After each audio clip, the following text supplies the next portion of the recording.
Hey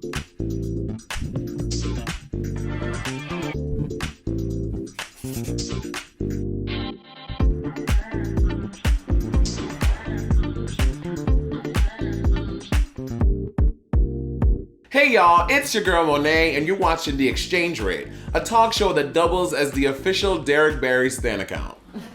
We have a really good show today because we're chatting and revealing all of the secrets with one of my favorite human beings on this god-awful planet, Naomi Smalls. And later we're finding out the real reason Derrick Barry went all the way left in the All-Stars 5 season premiere. But first, let's get into the gig. Okay, y'all.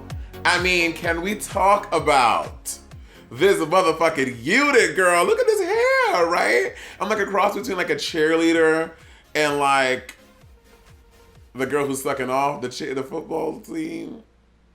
I don't know what that even means. Anyway, so for the past week, my assistants and I, we've been cleaning and we've been organizing my drag room. And I realized I have a lot of dope costumes, garments, and clothes. First of all, we cataloged all of my Drag Race stuff. Yes, even the glitter outfit from season 10, even the feather outfit from season 10. I know. They're shitty, but they're personal and they're lovely to me. So we cataloged like all this stuff, and I'm like, oh my god, I am really fierce. We've been Marie Kondoing the shit out of my life, and it's because, you know, a big reason I am becoming a fur mom at the rightful ripe age of 30.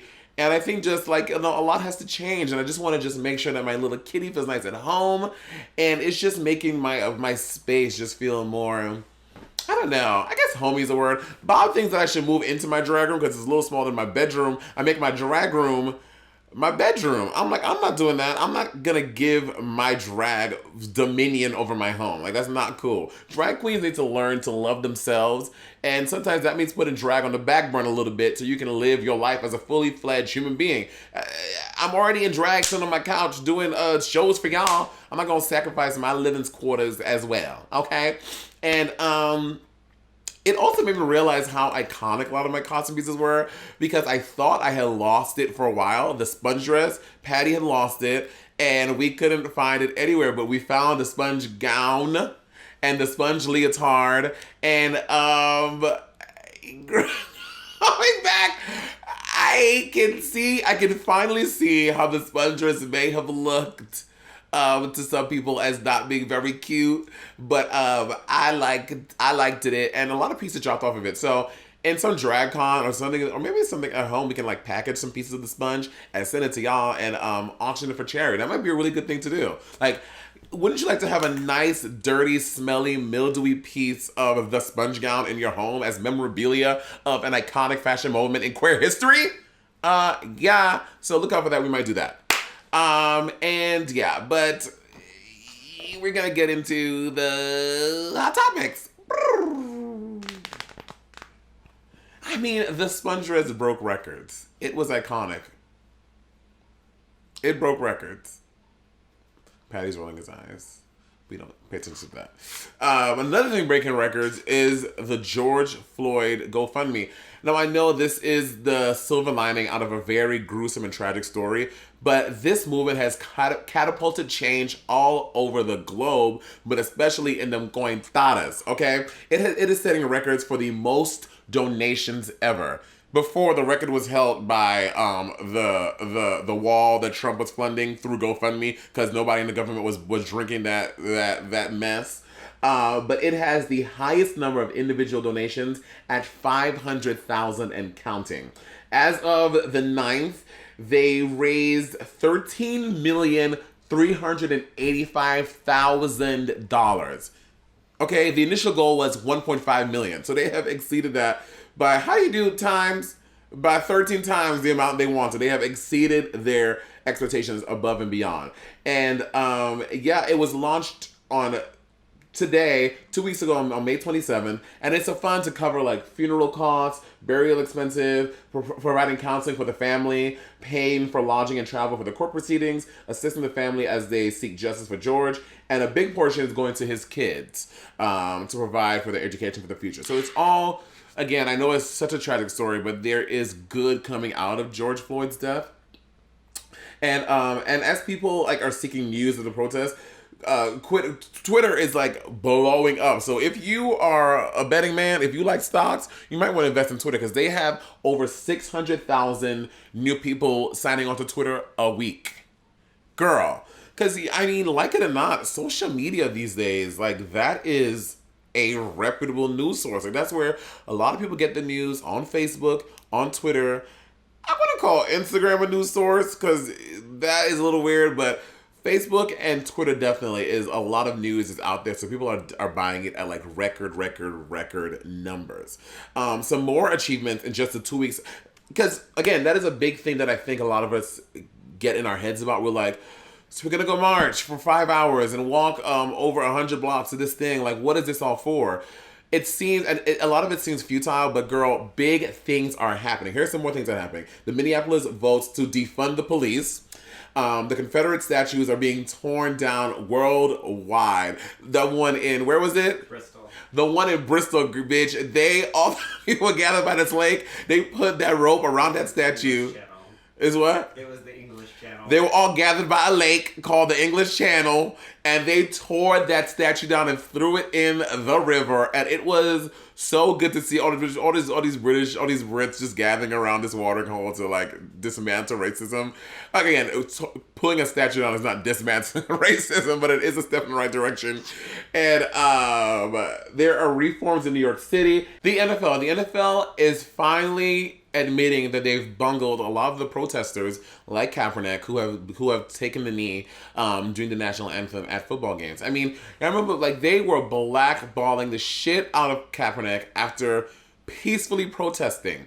And I think it raises a big question of what the flag means to so many people. Because people are like, yeah, but you can't kneel because my grandfather fought in a war. Yeah, your grandfather fought in a war for the civil rights and liberties that I don't have and that I am expressing by kneeling down in protest of the flag. Like, it's like, do people not understand the baseline of what liberty and freedom means? It is literally the freedom to protest. So the NFL is finally taking ownership of that.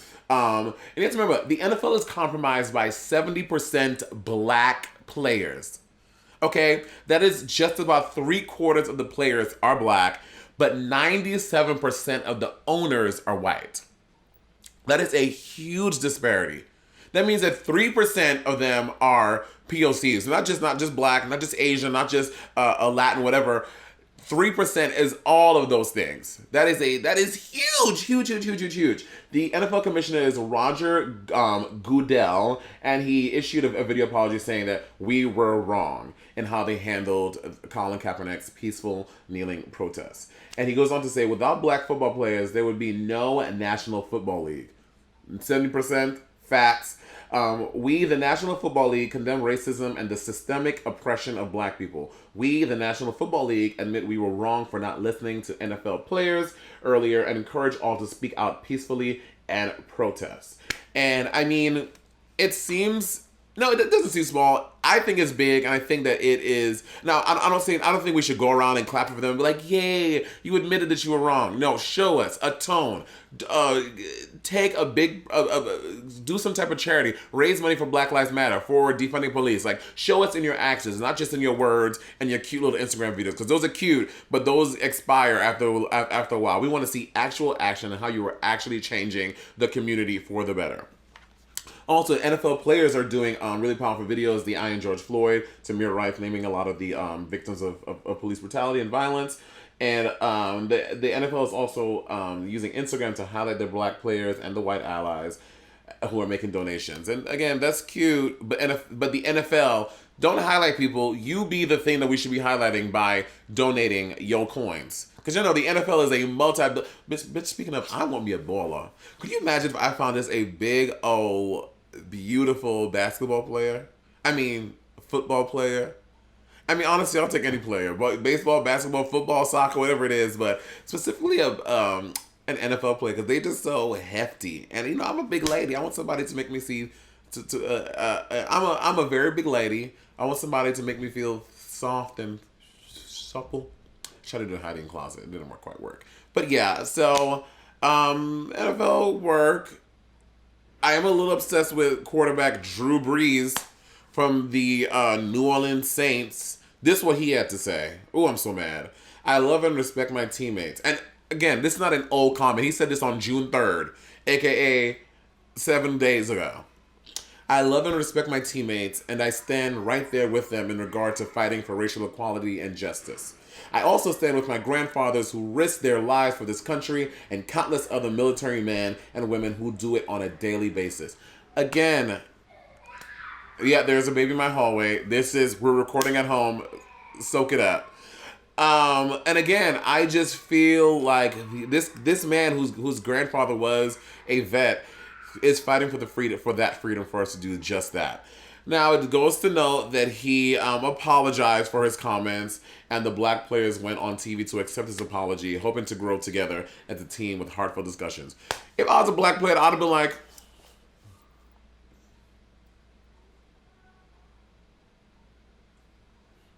with all this knowledge, you said this 7 days ago, with everything that we know now, you said this 7 days ago, mama. Work. Privileged ass mother. I'm kidding. When will they start holding their racist fan base accountable? Oh yeah. And another thing to note is, when will the NFL start holding the racist fans accountable for the peaceful protesters? Because I mean, now that they're making this declaration, let's see when we all start being able to go to football games again, if things will change. But I think a big part will be the NFL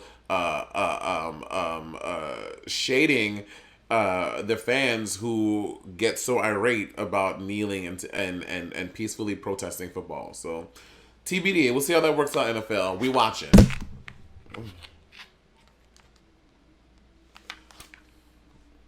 Someone else, we're all watching this thing. She's been in hot water all week, girl.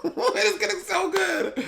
Leah Michelle, girl. Leah Michelle. You know, a lot of these celebrities, they need to know that just hashtagging Black Lives Matter does not absolve you from being a shitty person and doing shitty things to your colleagues. And Leah Michelle is learning that lesson really hard right now. So this is Leah's tweet. Y'all ready for it? George Floyd did not deserve this. This was not an isolated incident, and it must end. Hashtag Black Lives Matter. Which, girl, Twitter, all celebrities on Twitter lit her ass the fuck up. Okay, a lot of her former castmates, including black people of color, came out to say that basically Leah Michelle is a horrible person. Samantha Weir says, "Remember when you made my first television gig a living hell? I'll never forget. I believe you told everyone that if you had the opportunity, you would shit in my you would shit in my wig, amongst other traumatic microaggressions that made me question a career in Hollywood." First of all, shitting in somebody's wig, that is aggressive. Imagine picking up a wig, putting it down, and defecating in someone's wig.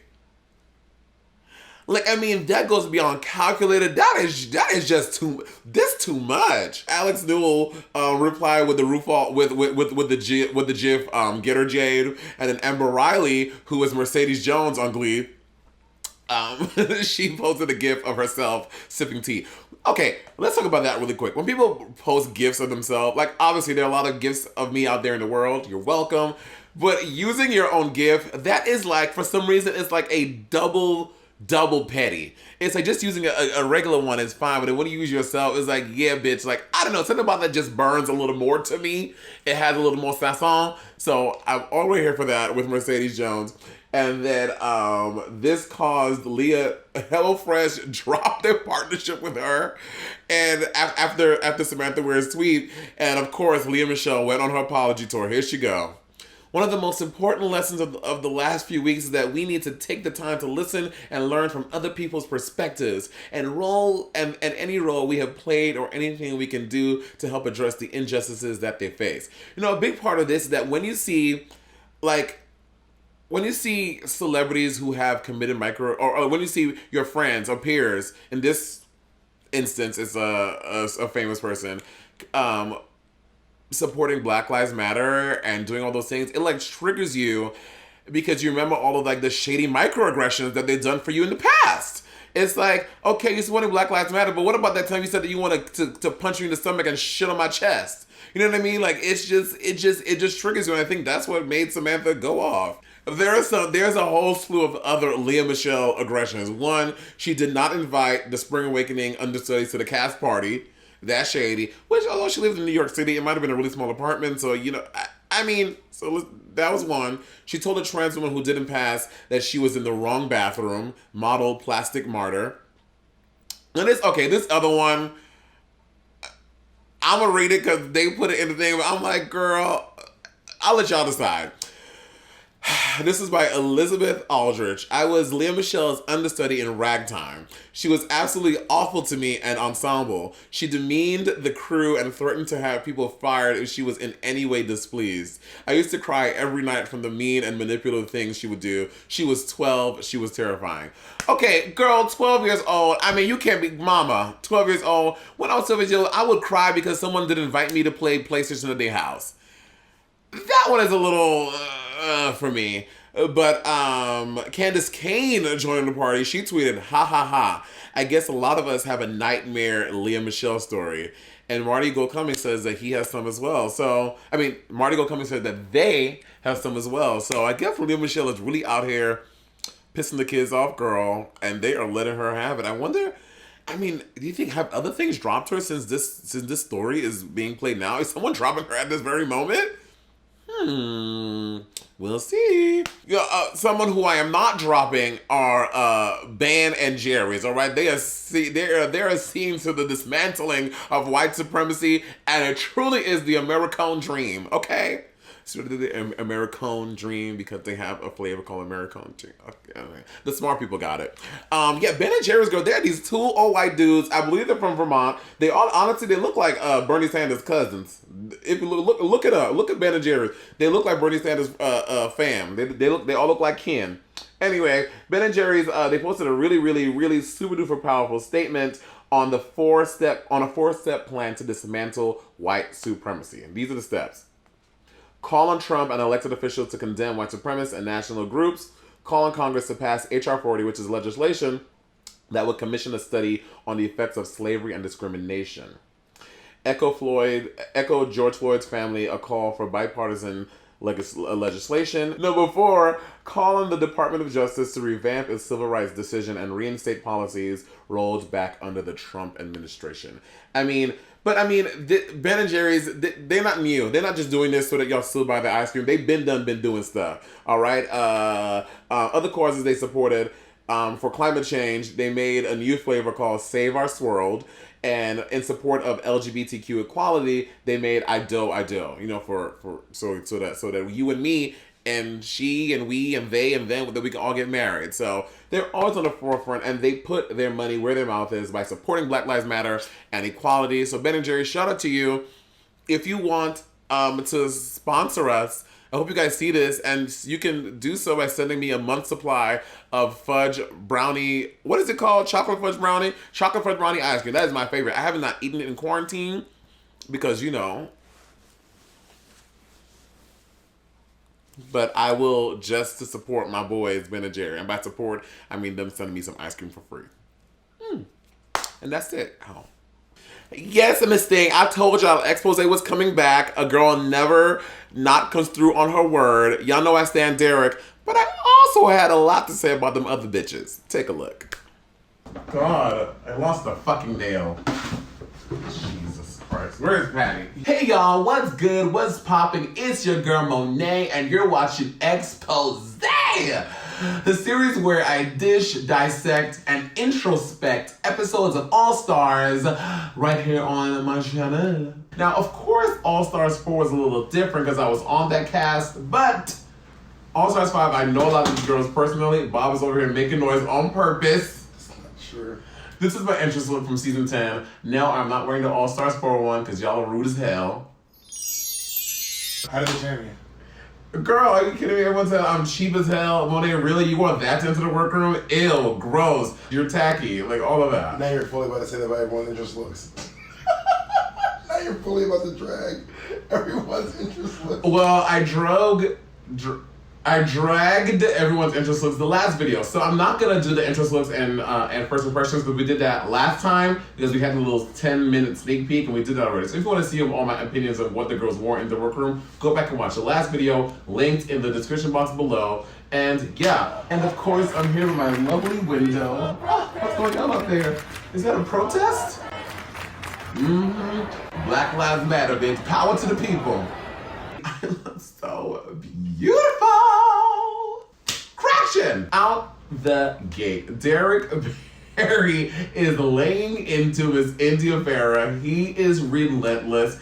And it's just really savage. Because the thing about Derrick, when Derrick reads, is very even keeled. He's calm. He's not raising his voice. He's not like arguing like how you and I argue. She's not like in her face like snapping and popping and giving like all of that. It's just very like, yeah, because you did this, because you suck. You were fired. Your drag is horrible, and it's not my fault that you can't keep a job. You homeless fucking bitch. I hate you. I hate your parents. Your father should have put your mom down the stairs, and that like it's just very that, but all just calm, which is a little. Cray. Are you and Derrick friends now? Yeah, we're friends. Yeah, I love Derrick. I talked to Derrick on the phone a couple days ago. Do you want to be honest about what you said recently? What I say?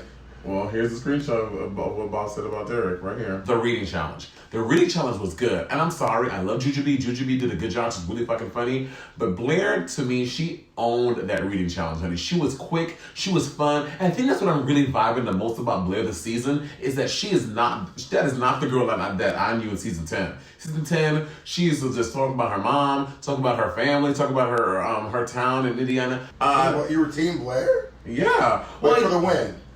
Yes, so far. Also because this is just a... Based on that talent show, and based on that talent look and that wig she wore, you're Team Blair. Go off, sis. I thought the hair was nice. The performance hair. Yeah. Mo, this ain't my show. This ain't something around working. This is not the pit stop. I'm gonna shut up. She's quick. She is like she just seasoned, honey. She just I fucking love it. Derrick Barry is feeding us again with that good Drag Race content, girl, eviscerating India. I mean, she just will not leave that poor girl alone. Derrick Barry is giving me very Gia Gunn in All Stars 4. Like, yeah, the reason why you're here is because you're talentless and your mom should have aborted you, but she didn't. Let's break down the Derrick versus India drama for all y'all at home who was late to the party. Dun, dun, dun.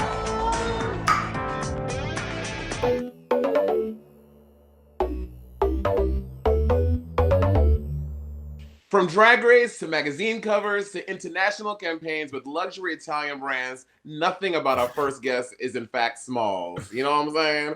Y'all, let's welcome Naomi. Hi, Monét. Hi, the exchange rate. Thank you so much for having me. Well, you know, we wanted you in studio. We were going to do it in the fall, but then you're obviously always busy doing something and we missed out. So we're doing it now. But this is before the interview starts. You have to come to studio so we can take in every inch of the gorgeosity. I'll do my pedicure just for you. Because you know I'm going to be in an open-toe shoe. Well, you know, I tell you this all the time. I did not do open-toed shoes until Naomi Smalls changed my life. And it's my favorite thing. They're so much more comfortable. As long as you have cute feet. Like, I can totally understand hating on some like gnarly Raja toes if it's an open toe. But you and I like to put the lotion on our feet. You know. White polish because she's Nene Fish. Now, Naomi, I am loving this hair. She is full. She is body. She's easy breezy, beautiful. Did you style her yourself? Absolutely not. It's so depressing. I went to hair school. I worked behind the chair for 3 years, and I cannot touch. I mean, you've seen me on tour. I don't know how to do it wigs unless I'm flat ironing it. Well, you did it on me. You sat me in the chair. You're like, Monét, sit down. You put the wig on my head, and you got it together. Yeah, but like I have to say, this like updo situation you got going on. I've seen this style on Wendy before, and I stand. So of course I'm going to stand it on you. Thank you. And Kim. Again, you're someone who's introduced me to the human hair moment. Before Naomi Smalls, I was not an open-toed queen. I was not a human hair queen. I was not a blush queen, and Naomi was like, "Oh no, sweets." So you can just say you were a dude. Naomi, how has quarantine been for you, girl? How are you? Do you love it? Do you hate it? I think in the beginning I was kind of loving it because, as you know, like we just like live on the road, and I mean, we like will complain about getting on that stage into the very last second where we're on the stage having fun. I do miss the stage life, and I miss like the glam of like the smoke machines and like having a purpose. Like, bitch, I'm in fucking sweatpants right now, you know? So like it's just not as fierce. Yeah.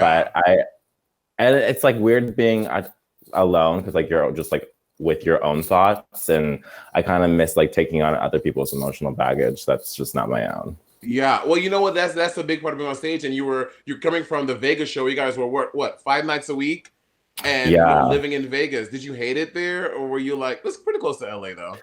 I liked the Vegas show because I had never, as I was saying, like you schluck all your stuff and you put it in a suitcase, and then you get on an airplane, and then you land, and then you have like 2 hours to get ready. Right. It was 2 hours, like, Naomi. You fully take like 4 hours to get ready. I don't know what you're talking about. No, I really liked just being able to wake up and like have a full sleep schedule, go to the gym. That is like a forgotten thing at this point. Yeah. But Vegas was not necessarily my favorite place as far as like the cigarettes and the tourists and the tackiness. I mean, the cast of girls was great. The one and only Derrick was on cast. Naomi, okay, have you seen the first episode of All Stars 5? Of course. I'm so disappointed. I'm so disappointed because she honestly, like, I'm very confident in when I say this, World of Wonder, VH1, whoever the fuck is behind the decision, you are so fucking stupid. Derrick is the best TV that has ever happened. 100%. When she went home first, I was like, this has to be a flaw in the fabric of the storytelling of the season. I was like, they are missing out on TV gold, sending Derrick home. Like, she's so good. I know, like, she's just like fearless, and you have to respect that. Like, sometimes it works for her, sometimes it doesn't, but like the fact that she's always gonna like do what Derrick wants to do, I stand. And the fact she just sits there and she is so calm and so even keeled. She is like, yeah, I don't really like you. Your mom's a dog, and I wish your dad would have fucking kicked you down the stairs, you stupid bitch. And you're not really worth anything. Now let's start the reading challenge. I was like, oh God. Damn. I know when she said India had the same teeth as like a piranha, I was like, I've taught you well. But she did Gares, Naomi. So this is something I've always been super interested in because I'm so intrigued by your concept. You know, you're known for being a very high concept queen. Like, your Instagram looks great and your looks, everything. How do you go about curating a look? Like, is it just like, are you inspired by something and you go from there, or you draw it up yourself? Like, how does that happen? Ooh, I love a good theme. So if you give me a theme, I can always run with it. And sometimes it's hard to like get to that, but I'm obsessed with fashion, so that's always like a nice like segue for me. If I like, or even if I like find like a pair of shoes, I've like made outfits around like a $2 pair of sunglasses. Like, really, it always just comes to me very differently, and I love the whole like creating what's concoction in my head and like creating my own imagination. So yeah, I think people always say that I'm a look queen, and I hate that because it's not look queen. I just really, really enjoy looking good. And I wish that everyone would do the same.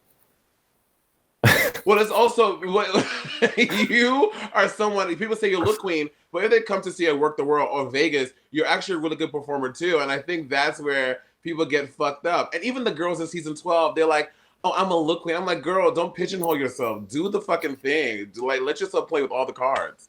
No, yeah, I think that it's really unfortunate that with drag now, like, we have to have you have to be a singer, you have to be a comedian, you have to be like, I 100% think that being a drag queen and putting yourself on stage and being vulnerable like that is just such a skill. And I'm already just so like appreciative of that, that for me is like what I find the passion is, just being on stage. And I feel like I'm like a true drag queen, not necessarily a look queen or like a supermodel queen, or definitely not a comedian. But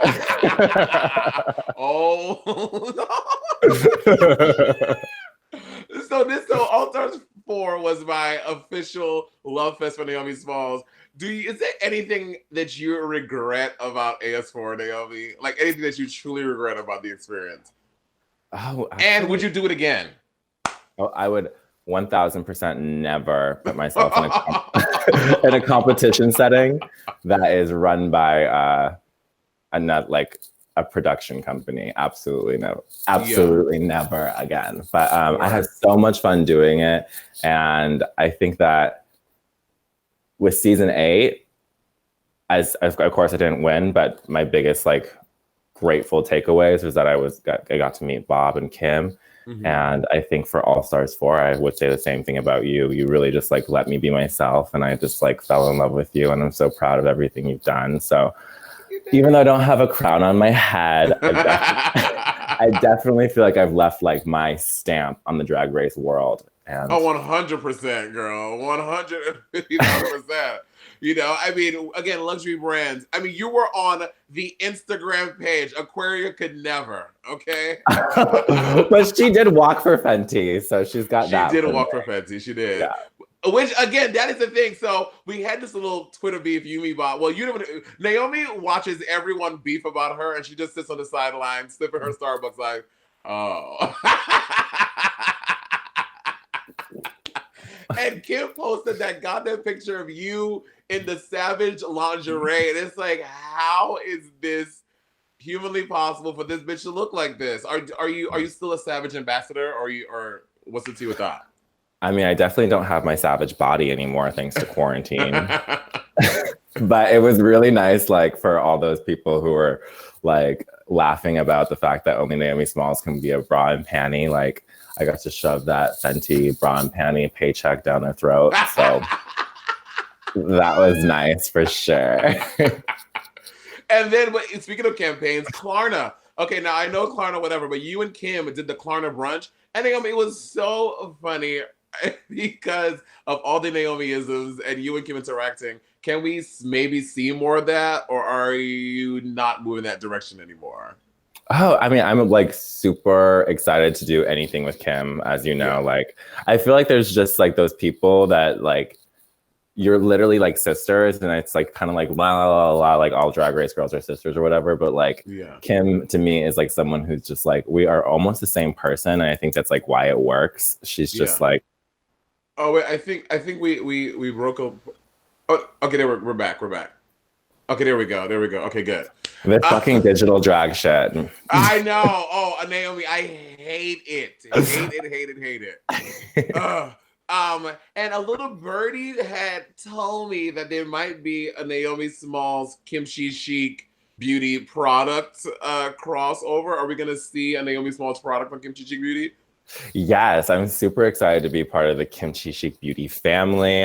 They've adopted me as like their first like collab, and I'm honored. I feel like the first time I saw Kim walk into the workroom on Drag Race, like I was already a fan of her beforehand, but I just like kind of saw this being her like segue career. Yeah. So I'm just like so proud of Kim, and I'm super honored that she got to like include me in it. And it's going to be a really sickening palette. Ooh, how many colors? Ooh, I want to say it's like 24 in the shadow. Work, bitch. But there's like a lot of other like products coming up, like glitter topper and I don't even know if I'm allowed to talk about it yet, but this is what I'm talking about. I get too comfortable with you. You heard it here first. An exchange exclusive. We're gonna have a Naomi Smalls Kimchi Chic collab. Yes. Oh, you know what? You have to have a body glow. You love body glow. Girl, I love body glow if I'm doing a photo shoot, but fuck that shit on stage. I like gave up the tucking. I mean, I still wear my thumbnails. I don't get it. I just don't get it. Bitch, we all have thumbs. Everyone looks at them. Put a nail on there. But it's just the simple things that you need to do. A thumbnail just comes in the way, girl. Mm-hmm. I really need to write a book on like the do's and don'ts.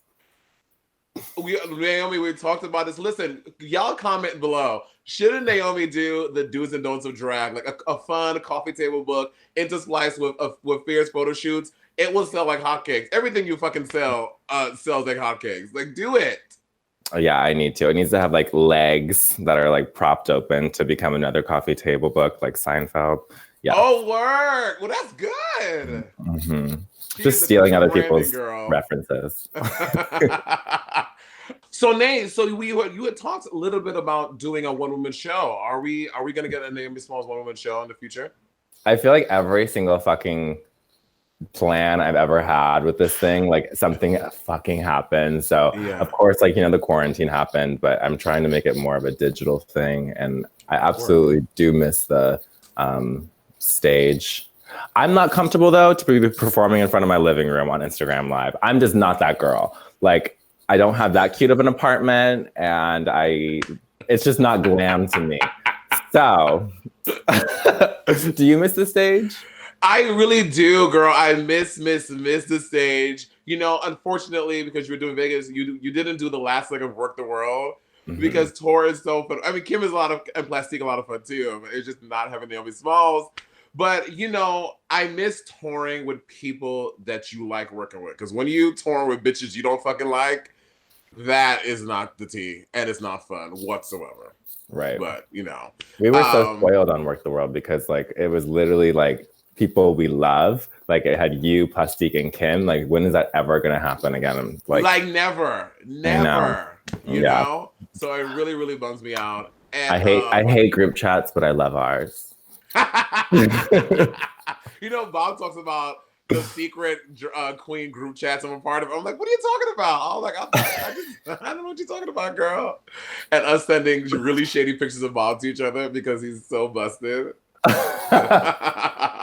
the new eye work ever since like Layla like touched and like he like learned like I'm obsessed. Yeah, I know, I love her so much. And the last thing I wanted to talk about really quick because one of the producers brought this up because they were talking about like all your amazing stats, and he was like, her video Pose has 1.7 million. I was like, remember when Manila tried to come for you saying that you wouldn't get as many views of her? Now you have destroyed her. Gosh, you know, like that whole Manila thing is, you know this, like I had no idea that was even going to be a reaction. Like I just was going with what I wanted to do in that moment, and I absolutely hate that like my time and like all the work that I put into Drag Race and like all the wigs that were styled and all the costumes I sketched and all that jazz, like forever my name is just going to be attached to Manila. Like I can't do anything about it. But yeah, that kind of sucks. But Naomi, but it was still one of the most, it goes down in history as iconic, the iconic Life's Not Fair. And you just being so irreverent about it. And I mean, fans right now, because I got a little bit of it, but girl, they were mad at you. But now the tables have turned. Everyone is like, oh, this bitch talking about police are great. Support your local police. And everyone's like, Naomi was right.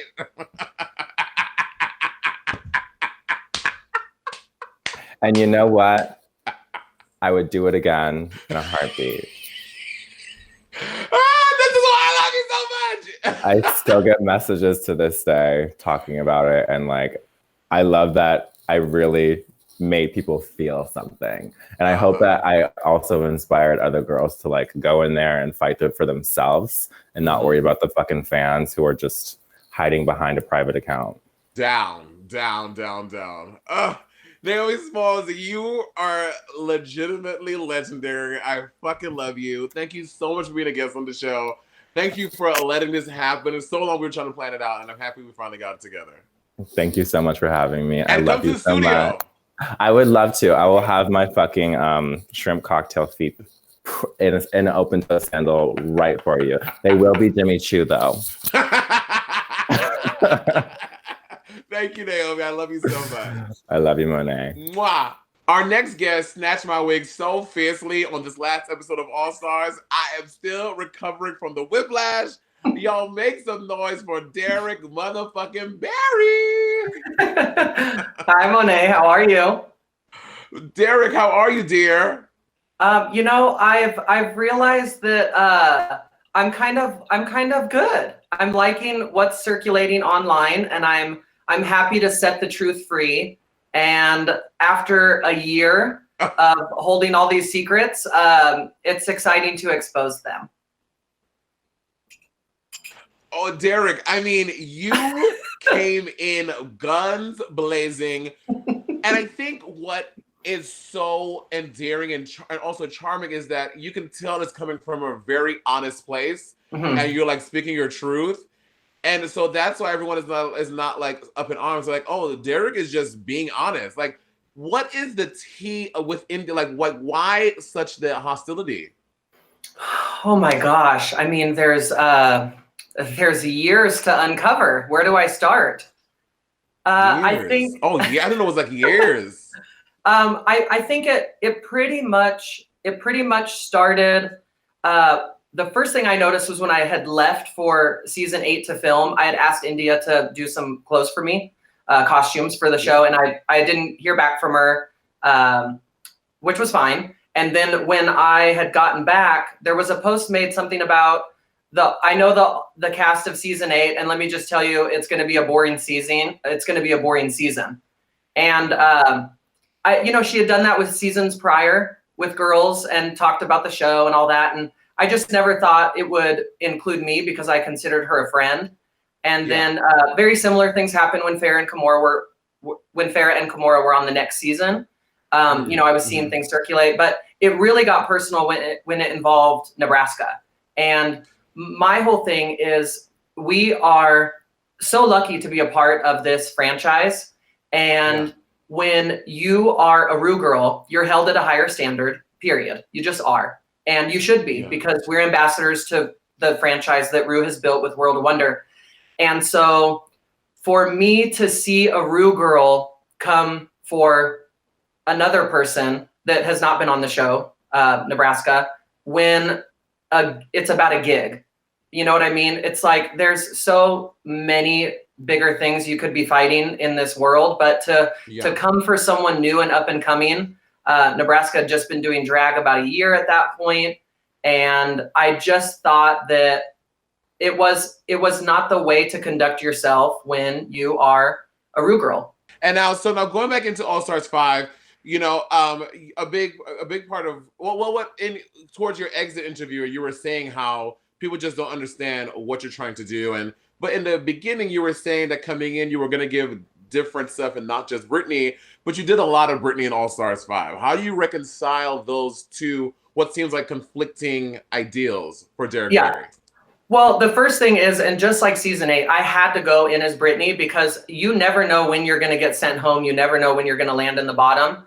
And I will not make the same mistake that I did on season 8, blocking brows like this or painting my face like this to show that I'm an evolved drag queen. I needed to show my evolved Britney, and then episode 2, obviously get to drag. And Angina didn't know the lyrics to RuPaul's songs twice. And if you're coming back from season 1 and you're lip syncing to RuPaul's songs, I would expect that you would know the lyrics, especially if you're coming back to show your evolution over the past 10 years. And the same with Mayhem. I would have expected if she's going to be singing a song to understand her lyrics, and I couldn't. So for me being the only one coming out with a live mic, no backing track, no dancers, it's just me and a mic. It was scary, and it was exhilarating, and it's exciting, and I got to put something that I love doing, which is vocal impressions, out there. See, that was what I was saying. I was like, you know what? And I get it. We're all drag queens. We lip sync. We do those things. But I was thinking, I was like, I want to see more variety. And that was the reason why I liked yours, because it wasn't the typical stand-up of just doing a lip sync song that was self-referential and doing dance, whatever. Like you tried to do something different, like Shay pole dance. You did impressions. Like you guys broke from the norm, which in All Stars, I appreciate more because at this point, the fans have seen you lip sync a bajillion times, offer something a little different, you know? Yeah, exactly. So I'm like, okay, nobody's going to do impressions. Nobody's going to do that because we see from Drag Race that not everybody can do impersonations or impressions, and that's why some people fail at Snatch Game, and they're just doing one character. So for me to go in and be like, I'm doing 15 characters in a minute, I thought that it was something that the judges would really appreciate. You know, this is a reality TV show. It's a game show competition. It's everything that you would want to see from drag queens. Do you regret going back? Do you wish that you didn't? I mean, I can't regret it because I do think that it led me to the Vegas show. And like I said, I'm the only cast member from All Stars 5 to be a part of that cast. There's only 6 of us that are mains. And to do Britney on the Strip in a drag race show is such an honor. And it really shows fans that celebrity impersonation isn't going anywhere. It's here to stay. That's why there is the Snatch Game. It's under the umbrella of drag. And so many people think, oh, well, you're a female impersonator. You're a celebrity female impersonator. You're not a drag queen. Well, Jada also said she's a female impersonator and she won the show. So you have to kind of, you have to, understand people are going to have different definitions of drag. And I love everybody's drag. You're never going to hear me say that's not drag. I'm coming for you because that's not drag. It's self-expression, So I just think that to discount celebrity impersonation is it's so sad that the fan base wants to do that sometimes. Yeah, totally. Are you cool with everyone else outside of India, or are there other girls who are really getting under your skin? Because you seem to be cool with everybody else except India. Well, and that's the thing is I am cool with everybody else. I mean, you can ask any Vegas girls that have been on the show that lived here at one time, that have moved, that still live here. I mean, whoever you want to ask, but I have never had issues with any other Drag Race girl like that. I've had fun TV drama or Twitter wars or things like that I think are fun for the audience and it's entertaining.